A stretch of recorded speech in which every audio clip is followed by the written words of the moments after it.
Let me describe someone to you, and I want you to be honest with yourself while I do it. There's a person, maybe you know them, maybe you've been them, who is in a relationship that clearly isn't working. Not in the every couple has rough patches kind of way. In the way where their friends have noticed. In the way where they've cried about it more times than they can count. In the way where if a stranger described the relationship to them on paper, they would immediately say, that person needs to leave. But they don't leave. And here's the part that gets really interesting. When you ask them why, when you sit down with them and genuinely, patiently ask, they don't say, I don't see the problem. They see the problem. They can list it for you. They've probably listed it for themselves at 2 a.m. more times than they want to admit. What they say instead is something like this. But we've been together for 4 years. Or I've already invested so much into this. Or I know things could be different. We've come so far. Or, and this is the one that really gets me, I can't just throw away everything we've built. And right there, in those exact sentences, is one of the most powerful and most misunderstood psychological forces in human behavior. It's not love. It's not loyalty. It's not even hope exactly. It's the sunk cost fallacy. And it is quietly running and sometimes completely ruining more lives than most people are willing to admit. Stay with me on this, because what I'm about to show you is going to change the way you see not just relationships, but every decision you make in an area of life where you've ever felt stuck and couldn't explain why. Before we get into the psychology, I need you to understand the actual scale of what we're dealing with. A study published in the Journal of Personality and Social Psychology found that people who had invested more time in a relationship were significantly more likely to stay in that relationship, even when they rated it as low quality. Not because things had improved, not because they were happier, simply because of how long they had been in it. The investment itself had become the reason to stay. Let that one land. The amount of time already spent, time that is gone, time that cannot be recovered no matter what you choose next, became the primary reason people chose to continue suffering. A 2016 study out of Northwestern University found that people in unsatisfying relationships stayed longer when they felt they had invested more, whether that investment was time, money, emotional energy, or social capital. The researchers called it the relationship maintenance behavior driven by prior investment. The more someone had put in, the harder it was to pull out, regardless of what the relationship was actually giving them back. Here's the number that genuinely stopped me when I read it. According to research by relationship psychologist Dr. Tai Tashiro, approximately 50 to 60% of people who describe themselves as unhappy in their long-term relationship will remain in that relationship for at least 2 more years. Not because the relationship improves, just because leaving feels like losing. 50 to 60%. That is not a few people making a bad call. That is the majority of unhappy people staying put. Not because they lack intelligence, not because they're emotionally fragile, but because of a very specific, very predictable glitch in how the human brain processes investment and loss. Let's talk about what that glitch actually is. Okay, here's the thing about the sunk cost fallacy. And this is the part that most people explain badly or skip over entirely. A sunk cost is any investment, time, money, energy, emotion, that has already been spent and cannot be recovered. It's gone. It doesn't matter what you decide next, that investment is not coming back. It is, by definition, sunk. Rational decision-making says you should never factor sunk costs into a forward-looking decision, because they're irrelevant to the future. The only thing that should matter when deciding whether to stay or go is this. What does the future look like from this point? What happens from here if I stay versus if I leave? That's the only question. The past is data. It is not a debt. But here's where human beings go spectacularly, consistently wrong. Our brains are not wired for rational decision-making. They are wired for survival. And one of the deepest survival instincts we carry is the need to avoid feeling like we wasted something. Psychologists call this loss aversion. The pain of losing something is roughly twice as powerful neurologically as the pleasure of gaining something equivalent. Daniel Kahneman, Nobel Prize-winning economist, author of Thinking Fast and Slow, demonstrated this across decades of research. Losses loom larger than gains. Losing $100 hurts approximately twice as much as gaining $100 feels good. And losing years of your life? That registers in the brain as catastrophic, even when continuing to stay means losing even more years. So the brain does something deeply irrational, in a way that feels perfectly logical. It says, if I leave now, everything I spent was wasted. But if I stay, maybe I can make it count. Maybe I can turn this loss into a gain. Maybe I can eventually justify all those years by having it work out. That's the trap. And the tragic irony is that staying doesn't recover the investment. It just adds to the pile. Let me give you a metaphor that I think nails this better than any statistic. Imagine you buy a movie ticket for $15. You sit down and within 20 minutes it's clear. This movie is genuinely terrible. Not slow start terrible. Going to be bad from beginning to end terrible. No redemption arc coming. A rational person gets up and leaves. The $15 is gone regardless. Staying doesn't bring it back. The only real question is, do you want to spend the next 2 hours being miserable, or would you rather go do literally anything else? Most people stay, because leaving feels like admitting the $15 was wasted. Staying feels like, at least I got something for my money, even if that something is 2 more hours of discomfort and frustration. Now, scale that up to 4 years, to 7 years, to a marriage, and you start to understand why so many intelligent, self-aware, capable people cannot get themselves out of something they know isn't working. It is not weakness. It is the architecture of the human brain working directly against your best interest. Now, here's where it gets darker, because the sunk cost fallacy alone explains a significant portion of why people stay stuck. But in relationships specifically, there's almost always a second mechanism running alongside it, and this one is arguably even more powerful and far less talked about.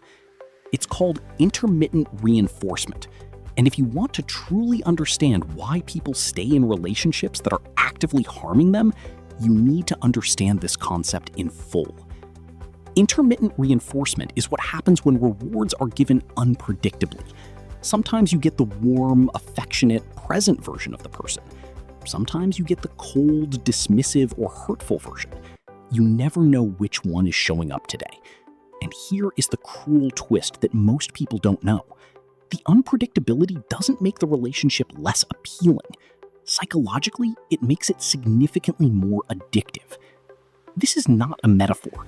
This is the same neurological mechanism that makes slot machines the most profitable machines in any casino. B.F. Skinner demonstrated this with pigeons in the 1950s. Animals on a consistent reward schedule respond predictably and calmly, but animals on a variable reward schedule respond compulsively, almost desperately, checking and rechecking because the reward might come this time. When a relationship cycles between affection and coldness, between warmth and cruelty, between closeness and withdrawal, the brain stops processing the bad moments as evidence that the relationship is harmful. Instead, it processes the good moments as a reward worth chasing. The bad periods become the work required to earn the good ones. And the longer the cycle continues, the more neurologically dependent you become on those intermittent moments of connection. This is what's often called a trauma bond. And it is essential to understand that trauma bonding has nothing to do with the strength of your love or the quality of your character. It is a neurochemical response. The brain, under intermittent reinforcement, releases dopamine in anticipation of the reward, not just during the reward itself, which means the hope that things will get good again is quite literally physically pleasurable. Research published in Frontiers in Psychology found that individuals in intermittently reinforced relationships showed attachment patterns nearly identical to those seen in behavioral addiction, including tolerance, needing more positive moments to feel the same level of security, withdrawal, intense emotional pain at the prospect of leaving, and relapse, returning to the relationship even after periods of separation. Now, combine this with the sunk cost fallacy. You've already invested years into this relationship. Leaving feels like losing everything you've put in. And simultaneously, your brain is delivering dopamine hits every time there's a good moment, making those moments feel like proof that it's worth staying, that the real version of this relationship is the good version, that the bad version is the exception. It isn't the exception. But your brain, engineered across millions of years of evolution to chase variable rewards, has been specifically built to believe that it is. All right, we've got sunk cost, we've got intermittent reinforcement, but there's a third layer that I think is the most underrated reason people stay stuck, and the one that gets the least airtime. Identity. When you've been in a relationship for a significant length of time, the relationship doesn't just become part of your life.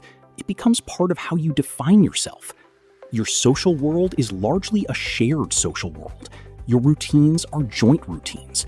Your future, as you've imagined it, has this person in it. When someone asks how your weekend was, the honest answer involves them. When someone asks how you're doing, the truthful answer requires referencing the relationship. You don't just have a partner. You have built a co-constructed version of yourself that only fully exists inside the relationship.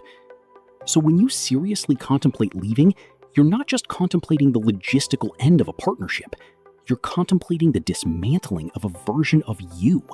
And that is genuinely terrifying, even when the relationship is bad, even when you know you'd objectively be better without it. Because who are you on the other side? You haven't been that person in years. You don't know exactly what that person looks like anymore. Psychologists call this self-concept disruption, the anxiety that arises from losing a key component of your sense of self.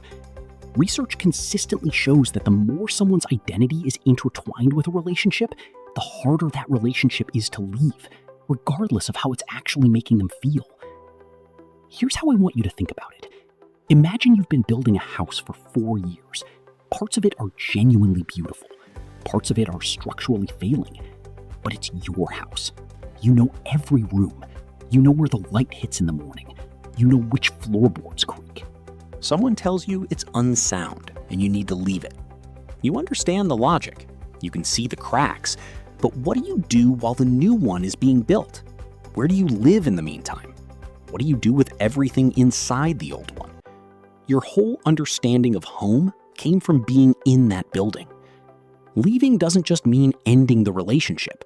It means temporarily losing the ground beneath your identity.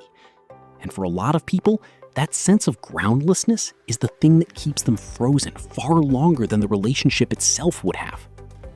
Look, I want to name something that's sitting right underneath all of this psychology, because I'd be doing you a disservice if I skipped over it. Social pressure. The fear of what people will think. The imaginary voice delivering an "I told you so" that may never actually come. The dread of explaining to your family why the relationship they've been invested in for years is over. The fear of being perceived as someone who couldn't make it work. The cultural or family narrative that makes leaving feel like failure rather than clarity. These fears are real. I'm not here to dismiss them. Social belonging is one of the most fundamental human needs, and the threat of social judgment registers in the brain as a genuine survival signal. But here's what I need you to hear. The opinions of people who are not inside your relationship are not evidence about your relationship. Other people's comfort with the idea of you being in a partnership is not the same as the partnership being good for you. The appearance of a working relationship and a working relationship are two completely different things. And the people who genuinely love you, not the ones who love the version of you that's in a couple, but the ones who actually love you, they'll want you to be okay. Not performing okay, actually okay. The social cost of leaving is almost always significantly lower than the psychological cost of staying. That's not a feeling. That's a pattern the research consistently supports. All right, I've spent a lot of this video explaining why your brain is specifically designed to keep you trapped in this pattern, and I'm aware that might feel like a lot of bad news delivered in a row. But here's the thing, understanding the mechanism is genuinely half the work, because once you can see the trap clearly, once you can name what's happening instead of just feeling it, you have a real shot at stepping out of it. So let me give you the specific tools that actually interrupt these patterns. First, audit your reasoning language. Anytime you find yourself using sunk cost language, but we've been together so long, I've put so much into this, I can't just throw everything away. Stop. Recognize those phrases for exactly what they are. They are not evidence that the relationship is worth continuing. They are evidence that you have been in the relationship for a long time. Those are two completely separate things, and it's critical that your brain understands the difference. The question is never, how much have I invested? The question is always and only, what does the future look like from right here? Not from the beginning, from now. If you started this relationship today, with everything you currently know, would you choose it? If the honest answer is no, that's your data. Second, separate the investment from the decision. Write this somewhere you'll see it. The past cannot be recovered. Not one day, not 1 year, not one conversation. The choice in front of you is not, was this worth it? The choice is, what do I want the next chapter to look like? Those are different questions. The first one does not determine the answer to the second. A friend of mine spent 8 years in a relationship that had stopped working by year 3. Every time she approached the idea of leaving, the weight of those years felt impossible. 8 years. But here's what she told me 2 years after she finally left. The 8 years were gone whether she stayed or not. The only variable was whether year 9 was going to look the same as year 5. It wasn't, and it doesn't have to. Third, name the identity threat and address it as a project, not a barrier. If part of what keeps you stuck is genuinely not knowing who you are outside this relationship, that's real, and it deserves real attention. Not as justification to stay, but as something you begin working on now, while you're still making your decision. Reconnect with the version of yourself that existed before. Old friendships, old interests, parts of yourself that got quietly set aside. You don't have to have rebuilt everything before you make a decision. You just have to trust that rebuilding is possible, because it is. Fourth, put the pattern on paper. Not the highlights, not the good moments, the actual pattern. Write the cycle down. How often do things go wrong? What happens after? How long until there's warmth again? How long does the warmth last before the next cycle? When you put intermittent reinforcement on paper in calendar form, you remove its emotional power. It stops being hope and starts being data. And data can be evaluated without dopamine getting in the way. Fifth, talk to someone with no stake in the outcome. Not the friend who has always disliked your partner. Not the family member who thinks you're meant to be. A therapist, a counselor, someone whose literal job is to help you see clearly with no investment in which direction you choose. The sunk cost fallacy and the trauma bond are both dramatically harder to sustain when they're examined under neutral, steady, professional light. You don't have to have decided anything to start that conversation. You just have to be willing to show up for it. Let me leave you with this. The sunk cost fallacy is not a character flaw. It is a feature of the human brain that has been operating since before any of us were born. Every single person watching this has fallen for it at some point. In a relationship, in a job, in a financial decision, in something. It is not a sign of weakness. It is not a sign that you're incapable of good judgment. It is a sign that your brain is doing exactly what it was wired to do. But knowing that it's wrong, knowing why it happens, knowing what it feels like from the inside, gives you something most people don't have when they're in the middle of it. It gives you a reason to question the reasoning, a way to see the trap before it has you fully. The time you've spent in a relationship that isn't working is not a reason to keep going. It is not a down payment on a future that will eventually arrive. It is not evidence that you owe it to yourself or to anyone else to keep trying. It is time that passed. And the most powerful thing you can do with that information is refuse to let it determine how much more time passes in the same direction. The best time to make a decision based on where things actually are was the day you first knew where things actually were. The second best time is right now. Not because the past doesn't matter, not because the pain isn't real, but because you deserve a future that's built on where things are going, not on the logic of not wanting to feel like you wasted where you've been. That's not a future. That's just more past. If this landed somewhere real for you, drop a comment. Tell me where the sunk cost trap has caught you. In a relationship, in a job, anywhere. I read every single one. And if someone in your life needs to hear this right now, share it with them. Not to make a point, but because you see them and you think it might help. That's exactly what this is for.